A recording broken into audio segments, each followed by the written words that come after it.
Hello and welcome to the Grand Line Review, your source for everything One Piece. Last time on the old top 5 list, we went on a journey of discovery in order to pinpoint the best Devil Fruit users in the series. And well, you all know what happens once we visit the best. Yeah, for the sake of balance, we've got to talk about the worst. Now once again, I have a few things to bear in mind before we begin, the first of which being to remember that this is not a list criticizing the Devil Fruits themselves. It is entirely based on their demonstrated use in the series by their benevolent wielders. This means that Devil Fruits with arguably bad powers will not be punished for that factor. Similarly, individuals with phenomenal fruits are not going to get a free pass just because they won the lottery and were blessed with ridiculously overpowered abilities. And as such, the criteria for this list is as follows. To meet the requirements of being a poor Devil Fruit user, one must have without a doubt failed to meet the potential of their basic gifts for one reason or another. Ideally, they would also have put very little creative or logical thought into the use of their powers outside of the bare minimum. Also, quite notably, I've made the decision not to include animals on this list such as Pierre, Lasso, and Funkfried, and furthermore, all Devil Fruit users on this list must be canon or my dog will consume me in my nightmares.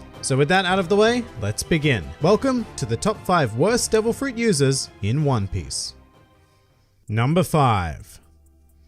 NL. Starting out quite potentially controversially here, we have the user of quite possibly the best Devil Fruit in the entire series. And to be fair, that's quite a lot to live up to, but at the same time, there is no denying that NL acquired these powers and shortly thereafter acquired a god complex to go with them. He, more so than any other character in the series, embodies the idea of complacency, becoming horrendously lazy and wildly arrogant. And that's why at the very first sign of resistance to his fruit abilities, aka 1 Rubber Boy, his entire empire crumbled in a matter of minutes. And yes, you can say that the Gomu Gomu no Mi was the natural counter to the Goro Goro no Mi, but that has so little to do with it in the grand scheme of things. I maintain that if you gave the Goro Goro no Mi to most Devil Fruit users in the New World, they would have thrashed Luffy, despite his rubbery disposition. And it's just because they're better Devil Fruit users. NL had one trick: throw lightning at people. And if that didn't work, then, shit. Although once again, to be fair, after encountering Luffy, he did pull out some creative solutions like encasing his hand in gold, but on the flip side, that would also end up leading directly to his downfall. And I mean, it's just very simple things like the fact that he can teleport and therefore should never have been able to be hit by Luffy in the first place. NL was such a bad user of the fruit that he more or less just stood there allowing Luffy to hit him. Now, the one piece of credit I will give to NL is his use of the fruit in regards to the Arc Maxim and creating a gigantic doomsday weapon. That was a really creative and fantastic feat of engineering, which saves him from going any further on this list, but it just isn't enough. When you're gifted one of the most overpowered Devil Fruits in existence, and you cannot deal with one simple rubberman, a pre-time skip rubberman who has no knowledge of Haki or gears I should say, then I'm afraid you're doing something very, very wrong. Number 4. Bluno.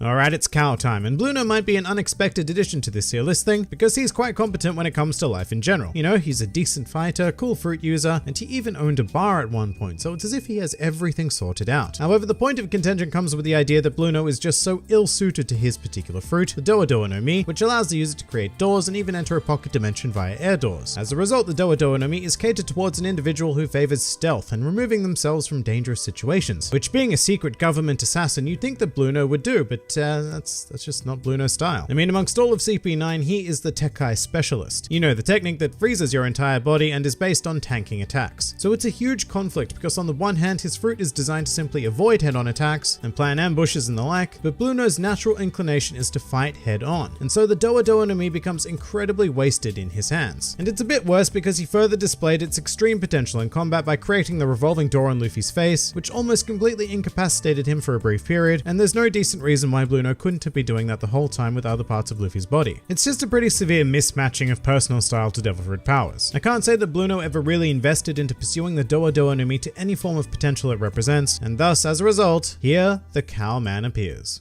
Number 3.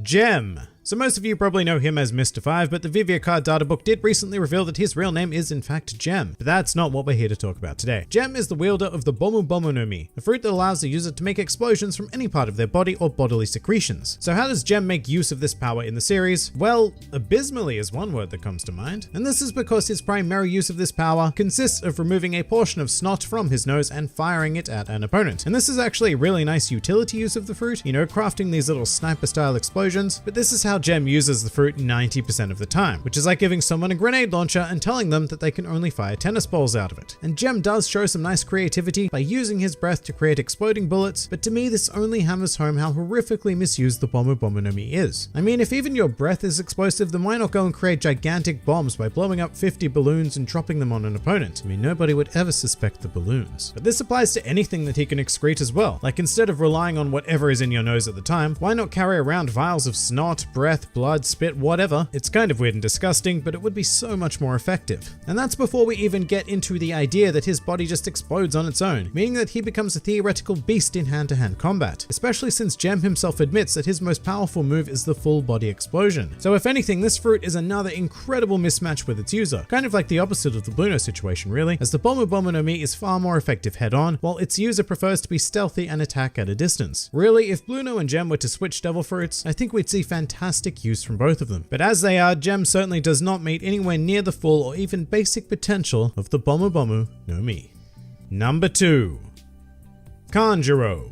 Next up is the user of one of my personal favorite devil fruits in the series, which is currently unnamed at the time of this recording, but it is ever so exciting because it gives the user the power to bring anything they draw to life. And yes, before the comments about this being ninjutsu or sorcery come up, this is a devil fruit ability, and Kinemon has one as well. They just aren't knowledgeable about their existence because of the whole isolated society of Wano thing. But getting back to the actual fruit, more so than most powers, Kanjuro's abilities are limited only by the imagination of the user. Well, the imagination as well as their drawing ability. I say that because Kanjuro is a unique artist.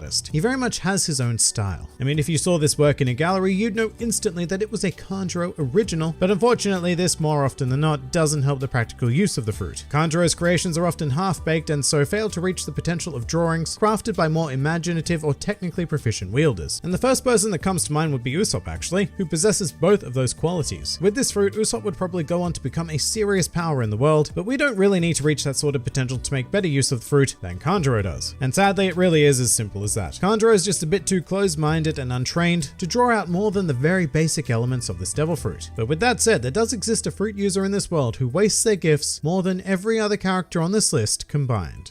Number 1.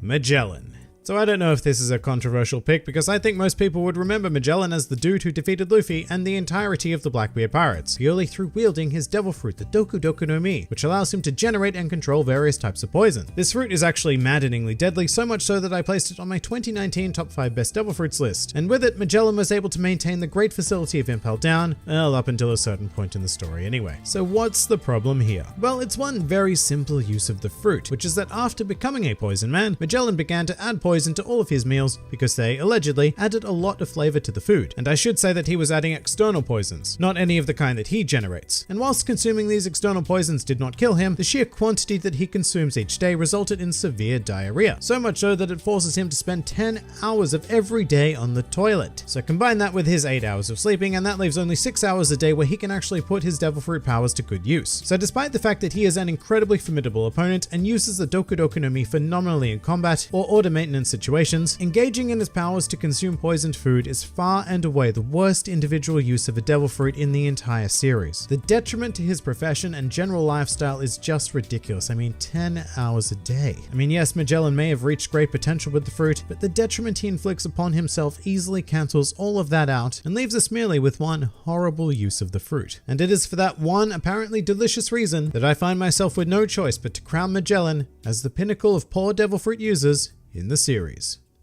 And that pretty much does it for the top 5 worst devil fruit users in One Piece. If you enjoyed this video and the content this channel produces in general, then please do consider donating to the Grand Line Review Patreon, because the support of all of you amazing people is what continues to make this channel possible. Also do check out my Teespring store if you're interested in shirts, hoodies, and other miscellaneous items, with the proceeds going directly to support the channel as well. And if you'd like to join the fun at any time, then please do head over to my Discord server, where a wide array of shenaniganry takes place on a daily basis. And finally, please do comment with your own worst devil fruit users in the series. This has been the Grand Line Review, and I'll see you next time.